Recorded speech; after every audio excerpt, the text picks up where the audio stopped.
Hello friend, जय हिंद। आप सभी का स्वागत है। तो जैसा कि पता है कि 3 वीडियो मैं पहले डाल चुका हूं, जो कि खान सर के द्वारा ये प्रैक्टिस सेट कराया जा रहा है। तो 2-3 दिन वीडियो नहीं आ सका कुछ निजी कारणों से। तो आज से हमारा जो कंटिन्यू चलेगा, इनका जो प्रैक्टिस सेट चल रहा है, और ये जो क्वेश्चन है इसका फुली एनालिसिस होने वाला है। तो आप लोग वीडियो में बने रहिए। और ये जो बिहार पुलिस है, इसमें काफ़ी क्वेश्चन इससे लड़ने वाला है। तो आप लोग धैर्य बना करके इसे देखिए, सुनिए और इसे अपने कॉपी पेन से नोट कीजिए। और एक अनुरोध है कि जो भी हमारे नए सदस्य हैं, एक बार चैनल को सपोर्ट कर दीजिए, अगर अच्छा लगे चैनल तब। ठीक है, तो चलते हैं, शुरुआत करते हैं। पहला क्वेश्चन कर रहा है, जीवित और निर्जीव दुनिया की सीमा रेखा पर स्थित सूक्ष्म जीवों को क्या कहते हैं। मतलब जीवित है और निर्जीव है, तो करा जीवित और निर्जीव दुनिया की सीमा रेखा पर स्थित सूक्ष्म जीवों को क्या कहते हैं। क्या वायरस कहलाता है, कवक, शैवाल या बैक्टीरिया। तो इसका जो आंसर हो जाएगा आपको वायरस हो जाएगा। क्या हो जाएगा? वायरस। वायरस जो होता है वह सजीव में भी होता है और निर्जीव में भी होता है। कहाँ कहाँ होता है? तो सजीव और प्लस निर्जीव की जो कड़ी होती है वो वायरस कहलाती है। उसी तरह से हमारा कवक और शैवाल मिलकर क्या बनाते हैं? तो लाइकेन। क्या बनाता है? लाइकेन बनाता है। ये क्वेश्चन कई बार पूछ चुका है कि कवक प्लस शैवाल मिलाकर क्या बनाता है? तो लाइकेन। और लाइकेन कैसी अबंध है? तो सहजीवी। कैसी है? सहजीवी है। और जंतु प्लस पादप। पादप मतलब पेड़ पौधा होता है, जंतु मतलब समझ ही रहे हैं। तो जंतु और पादप की जो कड़ी होती है वह युगलीना कहलाता है। क्या कहलाता है? युगलीना। क्या कहलाता है? युगलीना। तो ये सभी क्वेश्चन इंपॉर्टेंट है, आप लोग इसे याद रखने की कोशिश करें। अगला पॉइंट पूछता है, पक्षी है ना, पक्षी प्लस सरीसृप है ना, पक्षी प्लस सरीसृप। तो ये आर्कियोपटेरिस कहलाता है। क्या कहलाता है? आर्कियोपटेरिस। तो इस तरह से जितने भी क्वेश्चन मैंने अपने मुंह से बोला है, सभी जो है इंपॉर्टेंट क्वेश्चन है, आप लोग कॉपी पेन पर इसे नोट करके याद रखिए। तो चलते हैं अगला क्वेश्चन पर। भारत संविधान के निम्नलिखित में से किस अनुच्छेद में यह निर्देश है कि राज्य मातृत्व राहत के लिए प्रावधान करेगा? है ना, मातृत्व मतलब जब महिला डिलीवरी होने वाला रहती है तो उसमें सरकार के द्वारा कुछ उसको मदद मिलता है। तो वह किस अनुच्छेद के तहत सरकार जो है मातृत्व अवस्था में जो है उसको मदद करता है? तो कौन सा अनुच्छेद का प्रयोग किया जाता है? ये किया जाता है आपको अनुच्छेद 42। कितना में? अनुच्छेद 42 में, है ना, मदद किया जाता है मातृत्व राहत के लिए। ठीक है। अगर 41 की बात करें तो 41 में क्या है? तो कुछ मामलों में शिक्षा व कार्य में सहयोग, है ना। 41 क्या कहता है? तो कह रहा कुछ मामलों में शिक्षा एंड कार्य, है ना, शिक्षा एंड कार्य में सहयोग हेतु जो है ना, अनुच्छेद 41 का प्रयोग किया जाता है। अगर 39 की अगर बात किया जाए, 39 की, तो 39 जो है नीति निर्देशक सिद्धांत का वर्णन है ना। नीति और सिद्धांत मतलब नीति और जो सिद्धांत होता है उसका वर्णन किसमें है? तो 39 में है। 40 की अगर बात किया जाए तो काफी इंपॉर्टेंट है, ये पंचायती राज का गठन से संबंधित है। किससे है? पंचायती राज गठन से, है ना। किससे संबंधित है? तो पंचायती राज गठन संबंधित है अनुच्छेद 40 से। तो इस तरह से इसका आंसर क्या हो जाएगा? बी नंबर हो जाएगा। आगे चलते हैं। भारत के संविधान के निम्नलिखित में से कौन सा अनुच्छेद भारतीय राज्य सैन्य या अकादमिक विशिष्टता को छोड़कर किसी भी उपाधि को प्रदान करने से रोकता है? तो आप लोग पढ़े होंगे, है ना।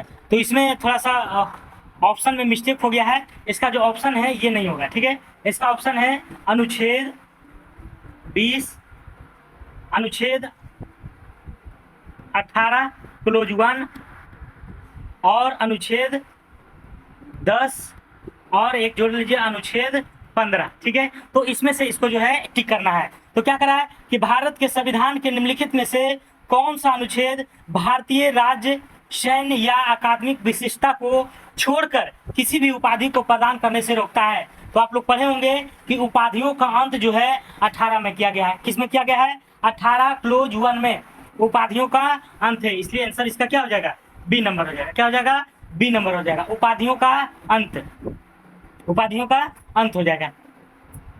20 नंबर की अगर बात देखा जाए तो 20 नंबर अनुच्छेद क्या कहता है, तो एक अपराध के लिए एक ही सजा मिलेगा। ऐसा नहीं कि एक अपराध की है तो 2 सजा मिलेगा, ऐसा नहीं है।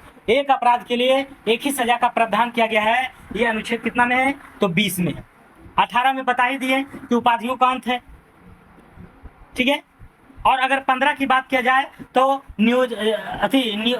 जाति धर्म लिंग के आधार पर भेदभाव नहीं करना है, जाति लिंग नस्ल भेदभाव के आधार पर भेदभाव नहीं करना है। अब अगर 16 पूछे तो नियोजन में समानता, मतलब नौकरी में जो है आपको समानता मिलनी है चाहिए। तो इस तरह से इसका आंसर क्या हो जाएगा, बी नंबर।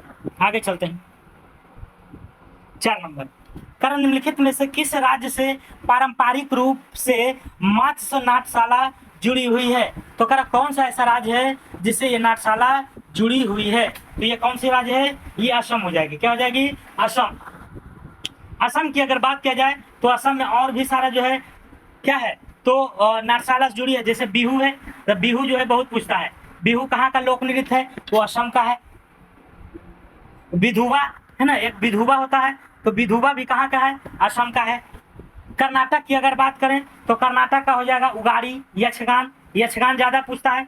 यक्षगान कहाँ का लोक नृत्य है, तो कर्नाटक का।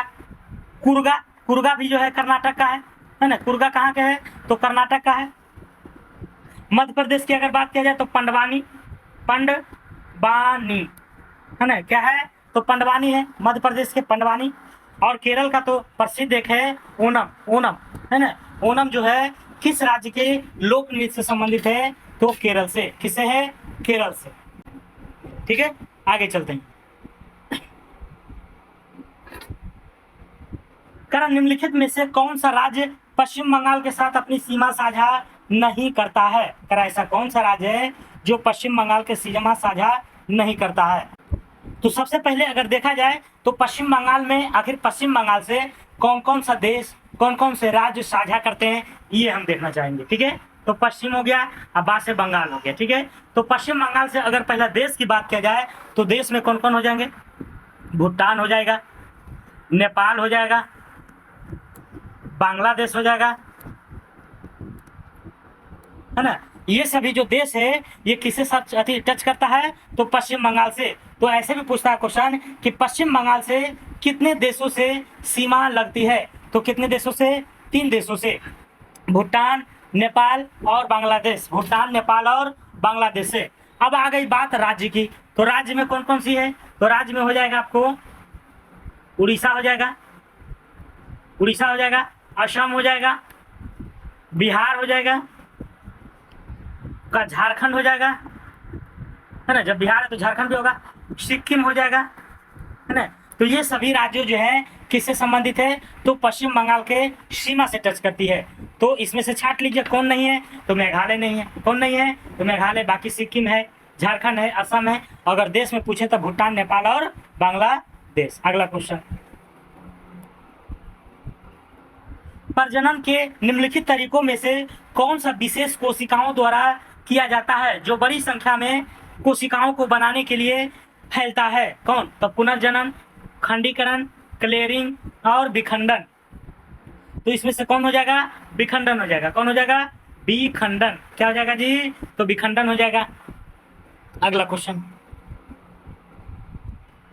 टेनिस खिलाड़ी अलेक्जेंडर, टेनिस खिलाड़ी अलेक्जेंडर किस देश से प्रतिनिधित्व करते हैं। तो ये जो अलेक्जेंडर है ये टेनिस के खिलाड़ी हैं, पूछ रहे हैं किस देश से संबंधित रखते हैं, तो ये किससे रखते हैं, जर्मनी से। किससे रखते हैं, जर्मनी से। अलेक्जेंडर टेनिस, अलेक्जेंडर जेरी, ठीक है। तो ये जर्मनी का है, किससे संबंधित है, पूछे। राफेल नाडाल भी बहुत चर्चा में रहता है, राफेल नाडाल। तो राफेल नाडाल की अगर बात किया जाए तो स्पेन से होता है ना, स्पेन से संबंधित है। नोवाक जोकोविच भी है जो कि सर्बिया से रखते हैं। कहाँ से, तो सर्बिया से, है ना। नोवाक जोकोविच सर्बिया से, राफेल नाडाल स्पेन से। और पीट सम्प्रास, पीट सम्प्रास जो है अमेरिका से रखता है। किससे, अमेरिका से। विलियम्स बहने, है ना, विलियम्स बहने भी जो है अमेरिका से हैं। कहाँ से हैं, तो अमेरिका से हैं विलियम्स बहने। रोजर फेडरर, रोजर फेडरर की अगर बात किया जाए तो ये स्विट्जरलैंड से संबंधित रखते हैं। तो देखिए यहाँ संबंधित एक पूछा है, लेकिन ये सभी आपको याद रखना है, क्योंकि कौन सा क्वेश्चन कहाँ घुसा देगा कहना मुश्किल है। ठीक है, तो ये सभी लिख करके आप लोग ध्यान रखिएगा। अगला, निम्नलिखित में से किस नदी की एक सहायक नदी जास्कर है? तो किसकी जो है सहायक नदी जास्कर है? तो ब्यास, यमुना, गंगा, सिंधु। तो किसकी हो जाएगी? ये हो जाएगी आपको सिंधु की। किसकी हो जाएगी? सिंधु की। तो सिंधु की अगर बात किया जाए तो जास्कर तो है ही, है ना, जास्कर तो है ही। इसके अलावा और कौन कौन है? झेलम है ना, झेलम है, चिनाब है, ब्यास है, आपको रावी है ना। ये सभी जो है किसकी सहायक नदी है? तो सिंधु की। किसकी है? सिंधु नदी की। ये सभी जो है सहायक नदी है, जास्कर, झेलम, चिनाब, ब्यास और रावी। ठीक है, अगर सिंधु की अगर बात किया जाए तो सिंधु नदी निकलती कहाँ से है? तब मानसरोवर झील से निकलती है। कहाँ से निकलती है? मानसरोवर झील से। कहाँ से? मानसरोवर झील से। और गिरती कहाँ है? तो बंगाल के खाड़ी में, बंगाल की खाड़ी में। तो सबसे ज्यादा निकलती पूछती है तो मानसरोवर की झील से। अगला क्वेश्चन, मैक्लोडगंज नामक प्रसिद्ध हिल स्टेशन में स्थित है ना। तो किस राज्य में स्थित है ये पूछा जा रहा है। तो किस राज्य में है? ये है आपको HP अर्थात हिमाचल प्रदेश में, है ना। मैक्लोडगंज जो प्रसिद्ध हिल स्टेशन है वो हिमाचल प्रदेश में है। ठीक है, उत्तराखंड की अगर बात किया जाए तो नैनीताल कहाँ पड़ता है? उत्तराखंड में ही पड़ता है। उत्तराखंड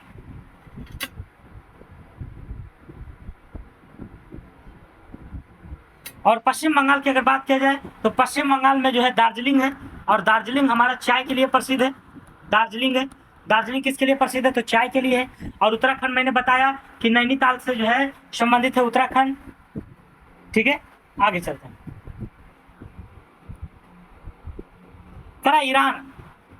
ईरान के प्रसिद्ध चित्रकार अब्दुस्मद के निमंत्रण पर कौन भारत आया था? ईरान के चित्रकार था, प्रसिद्ध चित्रकार जिसका नाम था क्या? अब्दुस्मद। तो ईरान के प्रसिद्ध चित्रकार अब्दुस्मद के निमंत्रण पर भारत आए थे। तो भारत कौन आए थे? ये आया था आपको जहांगीर। कौन आया था जी? तो जहांगीर आया था, जहांगीर। ईरान के प्रसिद्ध चित्रकार अब्दुस्मद, है ना, अब्दुस्मद जो था वह निमंत्रण पर भारत आए थे। तो किसके निमंत्रण पर आए थे? तो ये जहांगीर के निमंत्रण पर अब्दुस्मद जो है आए थे। ठीक है, अकबर की अगर बात किया जाए तो अकबर से जो राज्यकाल में दसवंत और बसावन, है ना, दसवंत और बसावन नाम के दो व्यक्ति थे जो कि चित्रकार से संबंधित थे। और वो किससे संबंधित थे? तो अकबर से। किसे? अकबर से। किसे? अकबर। बिशनदास, अबुल हसन, ये सभी क्या चित्रकार हैं। लेकिन अकबर के शासनकाल में दो को था प्रसिद्ध, दसवंत और बसावन था। और अब्दुस्मद जो है किसके निमंत्रण पर आया था? तो जहांगीर के। ठीक है, आगे चलते हैं। Rai history of India's covert operations नाम पुस्तक के लेखक कौन है? नामक पुस्तक के लेखक कौन है? तो कौन है? ये हो जाएंगे आपको यतीश यादव। क्या हो जाएगा? यतीश यादव। आगे चलते हैं। ईंधन के ऊष्मीय मान की इकाई को किसके रूप में व्यक्त किया जाता है? ईंधन का जो ऊष्मीय मान है उसको किसके रूप में व्यक्त करते हैं? इसको किलोग्राम में। किसमें? किलोग्राम में। अगर सर्वाधिक ऊष्मीय मान की अगर बात किया जाए तो सर्वाधिक ऊष्मीय मान किसका होता है? तो हाइड्रोजन का होता है। किसका होता है? हाइड्रोजन का होता है। आगे चलते हैं। निम्नलिखित में से किस प्रकार की मिट्टी में महीन कणों का अनुपात बड़े कणों की तुलना में अपेक्षाकृत अधिक होता है? तो कलई मिट्टी में। किसमें? कलई को चिकनी मिट्टी भी कहते हैं, है ना, चिकनी मिट्टी। ठीक है, तो ये किस प्रकार की मिट्टी में महीन कणों का अनुपात बड़े कणों की तुलना में अपेक्षाकृत अधिक होती है? तो महीन कण सबसे ज्यादा किसमें होता है? कलई मिट्टी में, अर्थात चिकनी मिट्टी में। और मोटा कण की अगर बात किया जाए तब मोटा कण जो होता है ये रेतीली मिट्टी में होती है ना, मोटा कण। ठीक है, आगे चलते हैं। निम्नलिखित में से किस राज्य में बराबर की गुफाएं स्थित है? बराबर की गुफाएं किस राज्य में स्थित है? तो बराबर की अगर गुफा की बात किया जाए तो ये हमारा बिहार में है। कहाँ है? बिहार में। लेकिन बीपीएससी ऐसा है जो कि जिला पूछेगा तो जिला हो जाएगा आपको जहानाबाद। बराबर की पहाड़ी कहाँ है? तो जहानाबाद जिला में, जो कि जहानाबाद कहाँ पड़ता है? बिहार में पड़ता है। बराबर की अगर गुफा की बात किया जाए तो किसने बनाया था? अशोक महोदय ने बनाया था। किसने बनाया था? अशोक ने बनाया था।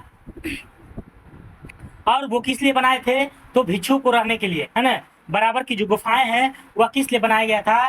तो भिक्षुओं को रहने के लिए। अगला क्वेश्चन, निम्नलिखित में से कौन सिद्धांत शिरोमणि नामक प्राचीन ग्रंथ के लेखक है? कौन सिद्धांत शिरोमणि नामक प्राचीन ग्रंथ के लेखक है? तो ये हो जाएंगे आपको भास्कराचार्य। क्या हो जाएगा? भास्कराचार्य। करा कौन सिद्धांत शिरोमणि नामक प्राचीन ग्रंथ के लेखक है? तो शिरोमणि जो नामक ग्रंथ का लेखक है वह कौन है? तो भास्कराचार्य है। कौन है जी? तो भास्कराचार्य। कौन है? भास्कराचार्य। भास्कराचार्य की अगर बात करें तो ये गणित एवं खगोल में जो है क्या थे? पारंगत थे। अगला क्वेश्चन, निम्न में से कौन प्रोटीन को पचाने वाला एंजाइम है जो आंत में स्रावित होता है? करा कौन ऐसा है जो प्रोटीन को पहचानने वाला एंजाइम है जो आंत से स्रावित, मतलब आंत से निकलता है? तो ऐसा कौन सा है जी? तो ये हो जाएगा आपको ट्रिप्सिन। क्या है? ट्रिप्सिन है। ट्रिप्सिन, ठीक है। यही ट्रिप्सिन की कमी से बच्चों में जो है पाचन शक्ति क्या होता है? कमजोर होता है। ट्रिप्सिन अगर बच्चा में नहीं हो तो बच्चों को पाचन शक्ति क्या हो जाता है? कमजोर हो जाता है। अगला क्वेश्चन, भारत के संविधान के निम्नलिखित में से कौन सा अनुच्छेद अल्पसंख्यकों के शैक्षिक संस्थानों को स्थापना और प्रशासन के अधिकार को निर्दिष्ट करता है? तो कौन करता है? यह अनुच्छेद 30 करता है। कौन करता है? 30। भारत के संविधान के निम्नलिखित में से कौन सा अनुच्छेद है जो अल्पसंख्यकों के शैक्षिक संस्थानों की स्थापना और प्रशासन के अधिकार को निर्दिष्ट करता है? यह अनुच्छेद 30। अनुच्छेद क्या हो जाएगा जी? तो 30 हो जाएगा, ठीक है। और 27 की अगर बात करें तो धार्मिक संस्था के आय में जो है टैक्स नहीं लिया जाएगा। ये किसमें है? तो 27 में वर्णन है। किसमें है? 27 में, कि धार्मिक जो संस्था है उसका जो इनकम होगा उसमें टैक्स नहीं लगेगा। ये 27 में वर्णित है। लेकिन 30 में क्या था? तो अल्पसंख्यकों के शैक्षिक संस्थानों की स्थापना था। अगला क्वेश्चन,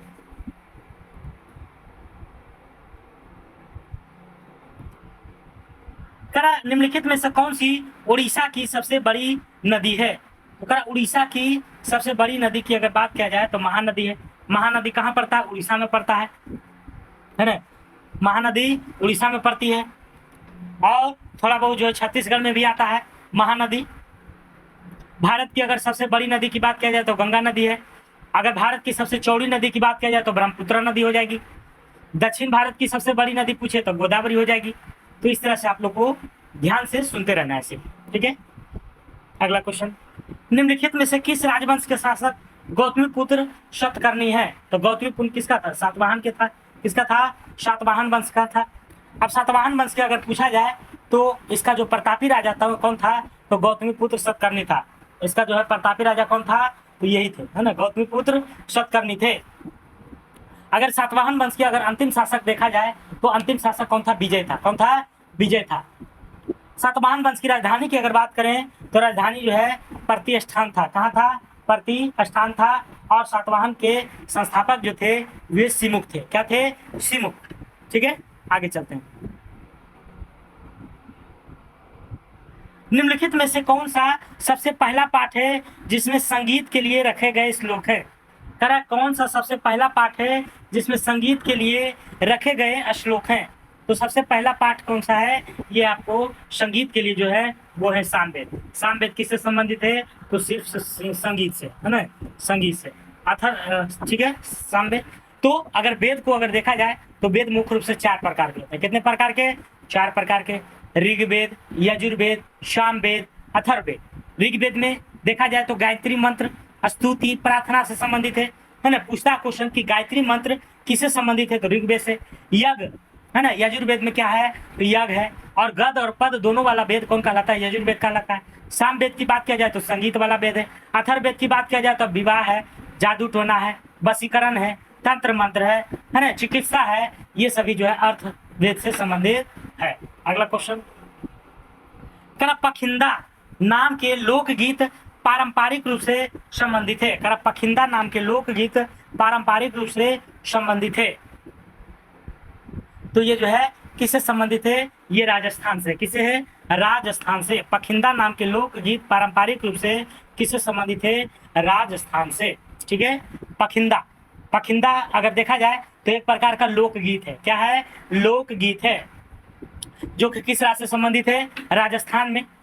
और इसको जो गाता है लोकगीत को, वो कौन गाता है? किसान लोग गाते हैं। कौन लोग गाते हैं? किसान लोग, है ना। किसान लोग गाते हैं, है ना, पखिंदा। किसको? पखिंदा, जो एक प्रकार का लोकगीत है जो राजस्थान से संबंधित है और ये राजस्थान के किसानों के द्वारा गाया जाता है। अगला क्वेश्चन, निम्नलिखित में से किसने अष्टांगिक मार्ग दर्शन का प्रतिपादित किया था? तो अष्टांगिक मार्ग दर्शन का प्रतिपादन किसने किया था? ये किया था आपको गौतम बुद्ध ने। किसने किया था जी? तो गौतम बुद्ध ने। अष्टांगिक मार्ग के दर्शनों के जो प्रतिपादित थे गौतम बुद्ध थे। आगे चलते हैं। करा भारत के संविधान में 9वीं अनुसूची किस वर्ष जोड़ी गई थी? भारत के संविधान में 9वीं अनुसूची किस वर्ष जोड़ी गई थी? तो किस वर्ष जोड़ी गई थी ये बताना है। तो सबसे पहले अगर बात किया जाए नौवीं को, तो नौवीं जो हमारा सबसे पहले जो बात किया जाए तो अनुसूची की, तो अनुसूची हमारा मूल संविधान में टोटल 8 था। कितना था जी? 8 था। वर्तमान में देखा जाए तो 12 हो गया है। 8 से 12 हो गया, 4 बढ़ गया, तो 4 बढ़ गया तो वही करा 8वां से जो 9वां हुआ वो कब जो है लागू हुआ? तो 9वां जो हुआ था आपको 1951 में। 9वां जो है 1951 में। उसके बाद 10वां हुआ, तो 10वां की बात किया जाए तो 1985 में हुआ था संविधान संशोधन। 11वीं की अगर बात करें तो 11वीं हुआ था 1993 में। 12वीं की अगर बात करें तो ये भी जो है 1993 में हुआ था। तो याद रखिएगा अनुसूची जो है पहले हमारा 8 गो था, जो कि 4 गो बढ़कर 12 हो गया। 9वीं में जो है 1951 में प्रथम संविधान संशोधन हुआ था। 10वीं में 1985 में द्वितीय हुआ था, सॉरी प्रथम मतलब अनुसूची में द्वितीय हुआ था, जो कि 10वीं अनुसूची जो है 52वां संविधान संशोधन में क्या किया गया? तो इसे संशोधन किया गया। फिर 73वां संविधान संशोधन किया गया 11वीं। ठीक है। तो करा 9वां 1951 में, 9वीं 1951 में जो कि प्रथम संशोधन था। 10वीं 1985 में जो कि 52वां संविधान संशोधन था, 52वां था, फर्स्ट था। और 11वीं 1993 में, 11वीं 1993 में जो कि 73वां था। और 12वीं जो है 1993 में ही जो कि 74वां था, है ना। तो ये सभी संशोधन के माध्यम से क्या किया गया? तो इसे 4 गो बढ़ा दिया गया। आगे चलते हैं। इंटरनेट पर एक होस्ट से दूसरे होस्ट में इंटरनेट पर एक होस्ट से दूसरे होस्ट में फाइल ट्रांसफर करने के लिए किस प्रोटोकॉल का उपयोग किया जाता है? तो किस प्रोटोकॉल का प्रयोग करते हैं? FTP का, है ना, FTP का, जिसका आंसर होता है, फुल फॉर्म होता है file transfer protocol. File transfer protocol, है ना, फाइल ट्रांसफर प्रोटोकॉल, जो कि इंटरनेट पर एक होस्ट से दूसरे होस्ट में फाइल ट्रांसफर किया जाता है। अगला क्वेश्चन, निम्नलिखित में से किस शॉर्टकट कुंजी का उपयोग MS वर्ड दस्तावेज में क्लिपबोर्ड कंटेंट को चिपकाने के लिए किया जाता है? जैसे पेस्ट करते हैं, तो पेस्ट जो है अब कंप्यूटर अगर चलाते होंगे तो किससे होता है? तो जो पेस्ट होता है वह किससे होता है?